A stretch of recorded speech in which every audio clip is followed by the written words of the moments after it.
But I was really struck by what you were describing, Susie, way, way early, about your own struggles to, you know, be open and listen and centered and authentic, and you know, as part of the basket holding generation at this point, I think that really is where the issues lie. And I suspect that, you know, at bottom, really, for all the generations, that's the struggle.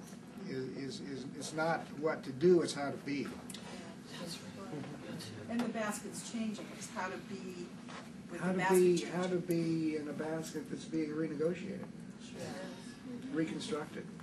So Heidi, I guess the short version for me, if I were to answer your question as I see it, is that part of what my resistance is, and I don't know that it would be fear. For me, it's more, I feel more like a little Norma Ray-ish. It's more like, I feel like it's a trickle-down effect, you know? It's like as we watch the administration become more and more impressed with itself about how education should happen in a timely fashion, and that we need to get people out to become employable and part of the masses, and that our job is to make sure they do it in 3 years and not 4. And when we start talking about the notion of, well, maybe people need 4 years in a liberal education. What if it teaches them to grow and deepen and feel things? That somehow that is the energy that is wanting to be discounted, right? Which I'm willing to do the ninja thing, you know. But when we start, for me, when I start seeing that kind of more being imposed upon the site, and that how we have to faculty to find out how do we be part of this bigger family of the university and still have our place as, I don't want to say stepkids, because I don't think we're stepkids anymore. I think that the psych department is a big piece of this big basket that's holding all these people.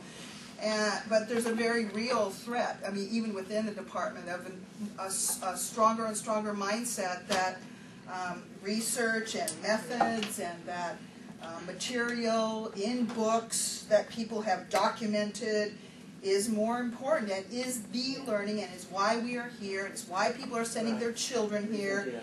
And so there's a lot of and we have junior faculty that are not marinated or pickled in the humanistic vision. They have humanistic hearts, but not humanistic, I don't know, what? Awareness. Awareness. And that's a real, especially when you watch your elders leave, who have, you know, taken the hand, guided you, pickled you, cellular reconstruction, then they go, and you go, wait! One more thing!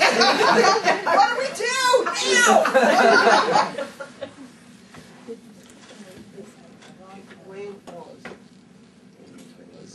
now? I just want, thank you, Heidi. What are we afraid of losing?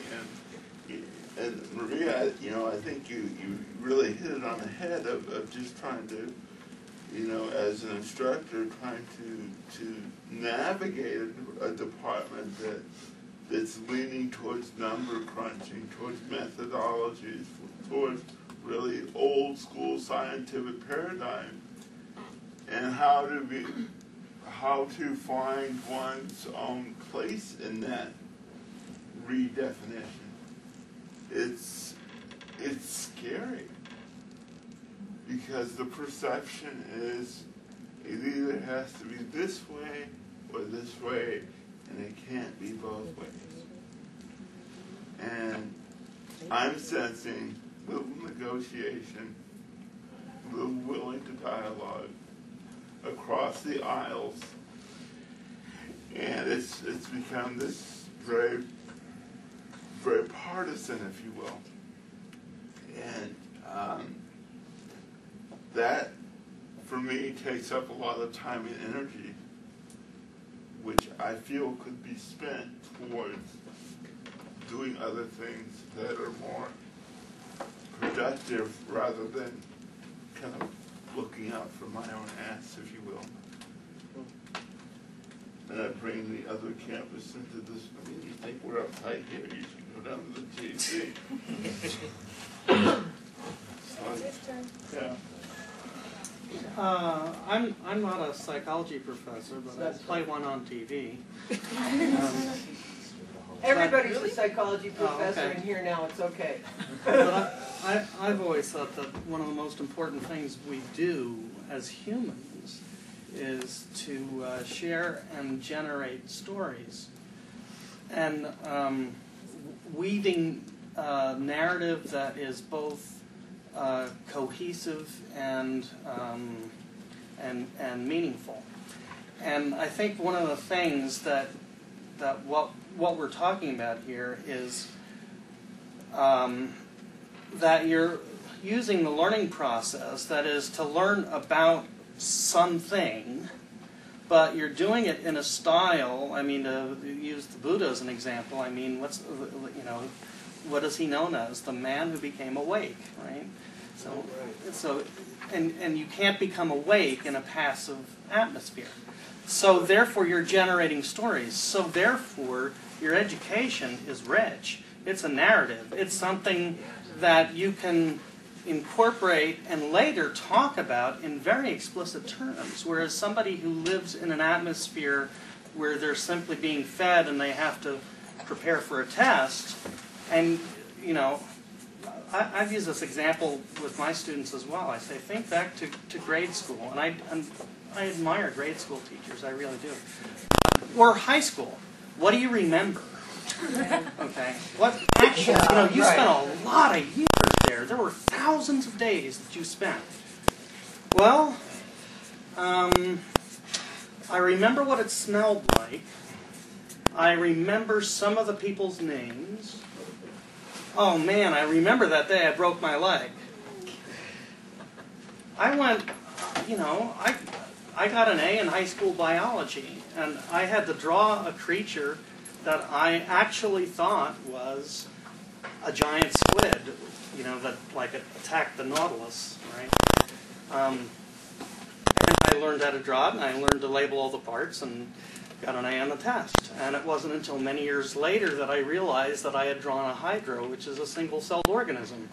I had no idea of scale. I never saw this thing. It was big on the blackboard, right? So I think that it's that we're generating meaningful narrative. That's what, and we're doing that with our education rather than just later on. I contracted a disease, so therefore now I have a narrative, and my disease is my narrative or something. And most people don't get to do that with their education. They don't get, it doesn't become a narrative. That's right. Well said. I just wanted to say I'm aware that my story has changed from sitting here. And your question really made me aware of the shift. And I don't know your name, who's sitting between Sandy and Ren. Jake. Jake, something you said about staying with what it is you're up to and allowing people to have whatever judgments they have really turned something for me. It's something I remember and forget frequently. And when I forget, I go into a fear of loss of something. When I don't go there and I just do what I'm doing, dare to have too much fun, and not get into polarizing, which I can easily go into, and judgment, which I'm very good at. So anyway, I just want to thank all of you, well, actually all of you, but it just really, I was aware that I could have answered that question an hour ago easily about what I'm afraid of, and now I'm less afraid. So, this is a gift. Excuse me. The tape has a few seconds left on it, so I'm just going to let it run down, and I'm going to pop in a new one. So... Break down, breathe. Well, in case anyone does have to, We only have 10 minutes left. yeah, 10 to 2, so